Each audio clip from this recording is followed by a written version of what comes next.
Ito namang pamilya ng Marcoses, nagbubulag-bulagan din. Yung akala nyo, yung dilawan, pinklawan, yung CPP, NPA, kinakampihan nyo, nakikipagsabwatan kayo. Huwag kayong magpakatanga. After ni Sara, BP Sara, kayo naman. Tingin mo ba, Mark Bongbong, mananatili ka dyan kahit makaalis si Sara? Hindi, ikaw yung next. And lahat ng sinabi namin, lahat ng ebidensyang kami merong alam, gagamitin yan against you. Maniwala ka, bukas makalawa. Sabi nga ni Sas, yung nag-live kami nila Joey, Sas, tsaka ako, kay Joey. Sabi ni Sas, alam mo yan, mga yan. O ngayon, pa-impeach siya. Pag nawala na si Sara, siya naman ang next at mas mabilis. Kasi mas maraming dahilan para tanggalin siya. Ngayon na lang yung pag-ICC, yung treason, ayan, babato sa kanya yan. Alam mo yon, number 1 na betrayal. Yung pagrarally natin, gagamitin sa kanya para matanggal siya. O, kita mo, nagwawala ang mga tao. Ikaw na, kailangan mong bumaba sa pwesto. Yan ang mangyayari sa'yo, BBM. Yan ang mangyayari sa'yo. Yung akala mo na nakaisa ka, eto yun yun nangyari ngayon.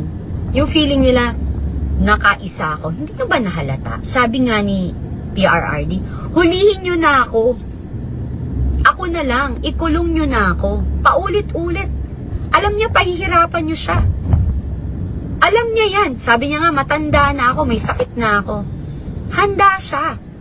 Handa siyang ibigay yung buhay niya para sa Pilipino. Handa siyang ibigay dyan sa Armed Forces of the Philippines and Philippine National Police, Philippine Navy, Philippine Marines. Sinalang ni PRRD, ni Tatay Digong, ang buhay niya para sa inyo. Siya na. At handa siya. Ngayon, yung mga tumatawa dyan na akala nila, umiiyak yung mga DDS. Tanga. Umiiyak kasi ang daming magandang ginawa ni PRRD. Kayo ba may rally kayong ganyan? Meron bang tao, may naging presidente ba sa Pilipinas na ganyan ang support all over the world? Sige nga, tigilan nyo nga. Meron ba? All over the Philippines, 'di ba? All over the Philippines. Nahulog yung phone ko. Ang support, overwhelming. Yung pagmamahal, overwhelming. Ibang level. 'Di ba? Organic yun yung rally, walang bayad yun. Walang bayad ang rally. Grabe. Ibang level yung support. Kung si PRRD ay masamang tao, wala siyang ganito. Kayo yung nakapwesto dyan Ba't di nyo makontrol to? Eto na yung voice of the people to. Diba? Kayo, walang support. Yung rally nyo nga, nilalangaw kung di pa kayo magbibigay ng ng ayuda. Di pa kayo magbibigay ng pera. Yung nyo, sortie nyo. Tapos magyayabang kayo. Di ba aminado naman yung yung kagrupo nung kalaban, yung alyansa, na naapektuhan yung kanilang sa nangyari kay PRRD. Kasing yung naratibo dito, yung mga kalaban nyo ding dati ng Marcoses, yung dilawan, tsaka pinklawan. Ako wala akong pakialam anong kulay yan yun, binibait kayo. Ngayon, kayo yung collateral damage alyansa. Kasi, tinolerate ni BBM na makipagsabwatan sa mga yan. Ano kayo ngayon?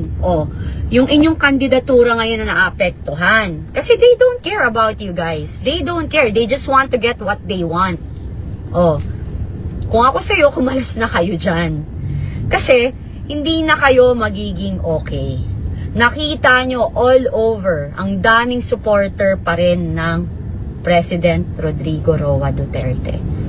Yung kayabangan ng mga BB shit dyan na sinasabi nila na ay tahimik na, naduwag na yung mga bahag na buntot. It's not about being DD shit or BB shit or pinklawan or dilawan or berdeman or pula. Ang pinaglalaban ng mga na nagrarally at sumusuporta kay President Rodrigo Duterte is yung tama lang. Yung tama lang. Mas gusto ko na ng presidenteng may panindigan, pumapatay ng kriminal, pumapatay ng adik, nagmumura,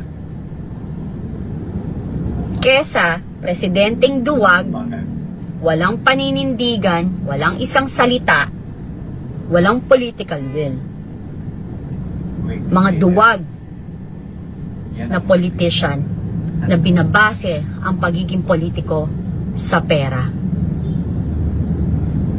Daming ganyan. Diyan sa Davao, kayo,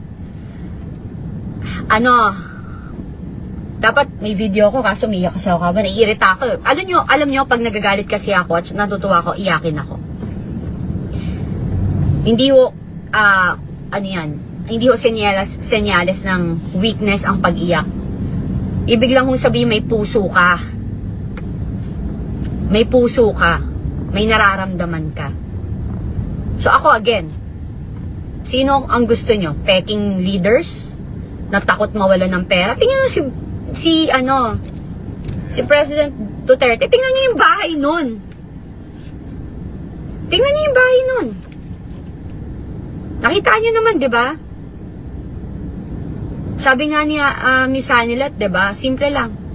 Namimiss ang paksiw, ayaw ng mansyon.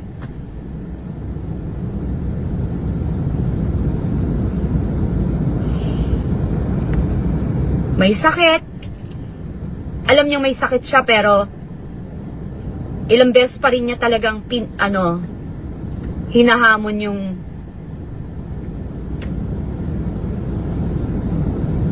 ICC na kunin siya. Handa siya. Kayo, yung mga baby shit, biglawan, dilawan na natutuwa. Hindi ho kami umiiyak dahil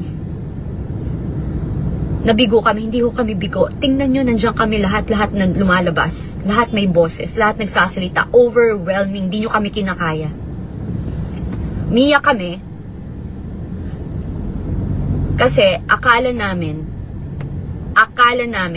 Pilipino pa rin tayo lahat. Na dito pa rin siya.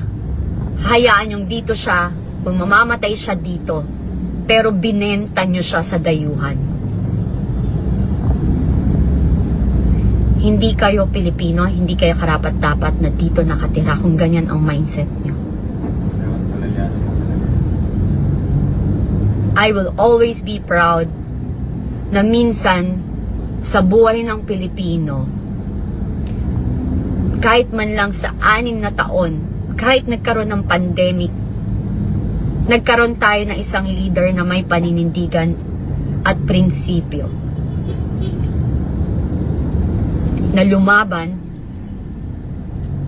sa mga mayayaman na nangaabuso sa bayan, lumaban sa droga, sa mga kriminal. Dito yung mga yung mga politician duwag. Oh, 'di ba? Meron lumabas yung GAA and BICAM, pinilit daw sila. Ang dami namang ganun eh. Na pag hindi sila pumirma sa ng impeachment ni PB Sara, hindi sila bibigyan ng budget. I don't get it. 'Di ba you want to serve the people? When you serve the people, maintindihan ka ng tao kahit wala kang budget. Basta sabihin mo na inipit ka. 'Di ba? It's all about money kasi nasilaw na kayo sa pera. Kaya ngayong eleksyon, huwag niyong kakalimutan yung nangyari ngayon. This is our voice. This is our power. Kayo ang bida. Ang mamamayang Pilipino ang bida ngayon. Huwag niyong iboto yung mga walang paninindigan at prinsipyo. Bantayan natin ang boto natin. Ako nga, gusto ko manual na lang. Ayoko na ng yan. Parang si Comelec, si Garcia, may isa na nakapagsabi lamang na tumatakbo. Isabela, taga Isabela daw yun. Kababayan ng tatay ko, Ilocana kasi Santiago, Isabela tatay ko. Sinabi lang niya, may butas, may posibilidad ng magkadayaan. Imbis na pinakinggan, dapat nakipag-usap siya. Diba? O paano yun? Ayusin natin para hindi tayo magka-problema. Anong ginawa? Kinasuhan. O bakit? May tinatago ba tayo? Ba tayo nagagalit? Diba dapat, can we please invite you here and let's talk about it. Ano yung nakita mong mali? Ayusin natin para magkaroon ng pantay na botohan ngayong eleksyon. Yun ang nangyayari ngayon eh. Pag may nakikitang mali sa kanila at nilalabas mo, iniipit nila. Ang style ngayon ng gobyerno, very martial law, di ba? Iipitin nila yung mga taong nagsasalita. O, kita mo, sa kakaipit nila, akala nila yung ginawa nila, even yung kay PRRD, sa panggigipit na ginawa nila, akala nila nakaisa na sila kay PRRD. Akala nila yung mga tao maduduwag. O, ay, kayo nag-cause nito. Diba, sinabi ko yan sa interview ko sa SMNI dati.